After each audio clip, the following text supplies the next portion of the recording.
Business personality Elon Musk. किसी भी normal इंसान को कंप्यूटर प्रोग्रामिंग सीखने के लिए 6 महीने लगते हैं, पर इस बंदे में बचपन से ही कुछ खास बात थी।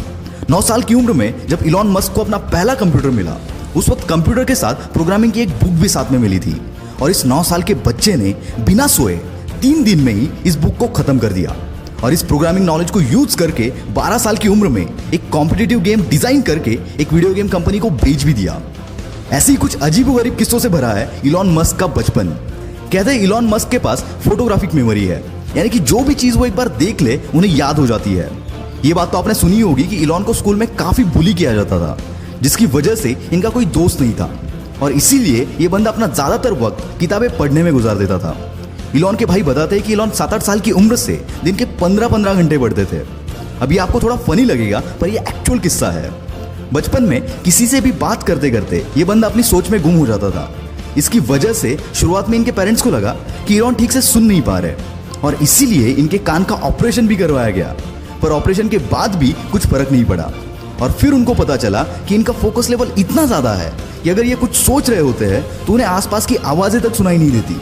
वैसे तो इलॉन बचपन से ही इनोवेटिव होने के साथ साथ बिजनेस माइंडेड भी थे, वरना कौन सा 12 साल का बच्चा खुद का प्रोडक्ट बनाकर कंपनीज को बेचने की सोचता है। 17 साल की उम्र में इलॉन पेंसिल्वेनिया यूनिवर्सिटी में एडमिशन लेकर कनाडा शिफ्ट हो गए, और वहां उनके कुछ दोस्त भी बने। उनके क्लासमेट्स को वाइल्ड पार्टीज का बहुत शौक था, पर एज रेस्ट्रिक्शन के चलते वो पार्टीज को अटेंड नहीं कर पाते थे। इस पर इलॉन और उनके फ्रेंड ने मिलकर एक जुगाड़ लगाया। उन्होंने एक ऐसा घर रेंट पर कर लिया जहां पर वो वाइल्ड पार्टीज अरेंज कर सकते थे, और पार्टी में पर पर्सन $5 की एंट्री फीस चार्ज करते थे। इससे इनकी पॉकेट मनी और रेंट दोनों निकल जाता था। कॉलेज खत्म होने के बाद 1994 में अपने भाई के साथ मिलकर इलॉन मस्क ने अपना पहला स्टार्टअप Zip2 लॉन्च कर दिया।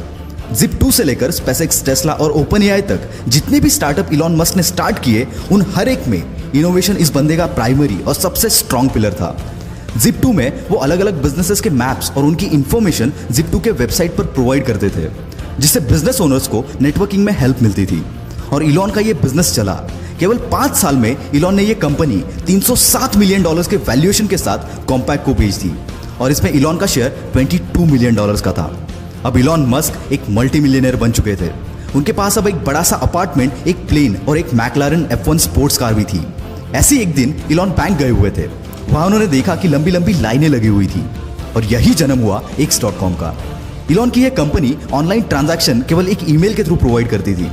शुरुआत में तो लोग भरोसा करने के लिए कतराते थे, पर बाद में रैपिडली इनकी अच्छी खासी ग्रोथ हुई, और आगे चलकर X.com पेपाल बनी।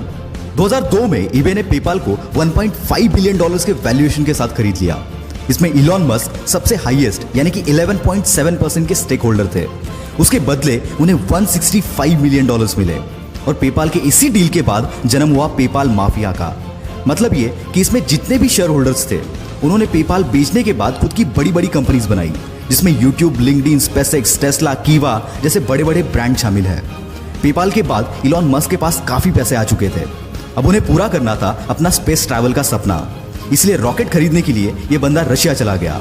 वहां रॉकेट का नॉन निगोशिएबल $8 मिलियन का प्राइस सुनकर यह बंदा खाली हाथ वापस चला आया, पर आते टाइम अपने साथ एक जज्बा लेकर आया कि अब रॉकेट तो मैं खुद बनाऊंगा। पर किसी भी चीज को जीरो से शुरू करना इतना आसान नहीं होता, कई बार हार का सामना भी करना पड़ता है। पर इस बंदे ने किताबें पढ़कर, एक्सपेरिमेंट कर करके रॉकेट को बनाना चालू किया। साथ ही इलेक्ट्रिक कार बनाने वाली कंपनी टेस्ला में भी इन्वेस्ट किया, पर इतनी कोशिशों के बावजूद नाकामयाबी बंदे का पीछा छोड़ने को तैयार नहीं थी। एक के बाद एक रॉकेट्स के टेस्टिंग फेल हो रहे थे। यहाँ टेस्ला भी फंडिंग ना मिलने की वजह से डूबने की कगार पर थी। एक समय तो ऐसा भी आया जब इस बंदे के पास आखिरी $40 मिलियन बचे थे, और दोनों भी कंपनीज डूबने की कगार पर थी। इनके सामने 2 ऑप्शन थे, SpaceX में सारा पैसा लगाकर टेस्ला को डूबने दो, या फिर दोनों में आधा आधा पैसा लगाकर दोनों को डूबने दो। और ऐसी सिचुएशन में इस बंदे ने दूसरा रास्ता चुना, और फॉर्चुनेटली इनका चौथा रॉकेट चल पड़ा, और साथ ही साथ इनकी किस्मत भी। SpaceX की कामयाबी देखकर नासा ने इनको $1.5 बिलियन का कॉन्ट्रैक्ट दिया, जिसने इनकी डूबती नैया पार करा दी। SpaceX और टेस्ला के साथ साथ इलॉन मस्क की कई सारी कंपनीज हैं जो कि इनोवेटिव कंपनीज हैं, जिसमें द बोरिंग कंपनी जो कि ट्रैफिक कम करने के लिए कई सारी जगहों पर वर्ल्ड क्लास टनल बना रही है। हाइपरलूप 1 जो कि एक नए तरीके का ग्राउंड ट्रांसपोर्ट है, जिसके जरिए हम 700 माइल्स का डिस्टेंस 1 घंटे में कवर कर सकते हैं। न्यूरालिंक जो कि एक अपाहिज इंसानों के लिए ब्रेन मशीन तैयार कर रही है, इसके चलते वो नॉर्मल इंसानों जैसे सारी चीजें कर पाएंगे। ओपन एआई ये कंपनी आर्टिफिशियल इंटेलिजेंस पर रिसर्च कर रही है। साथ ही इलॉन मस्क स्टारलिंक नाम के एक प्रोजेक्ट पर काम कर रहे हैं, जिसके चलते वो 12,000 सैटेलाइट स्पेस में भेजेंगे, जो कि अर्थ की ऑर्बिट में एक स्टार जैसी चेन बनाएंगे और इसी स्टारलिंक के जरिए पूरी दुनिया में हर जगह इंटरनेट प्रोवाइड किया जाएगा। दोस्तों, जहां पर किसी भी नॉर्मल बंदे की सोच खत्म हो जाती है, वहां इस बंदे की सोच शुरू होती है और यही बात इन्हें इलॉन मस्क से द इलॉन मस्क बनाती है।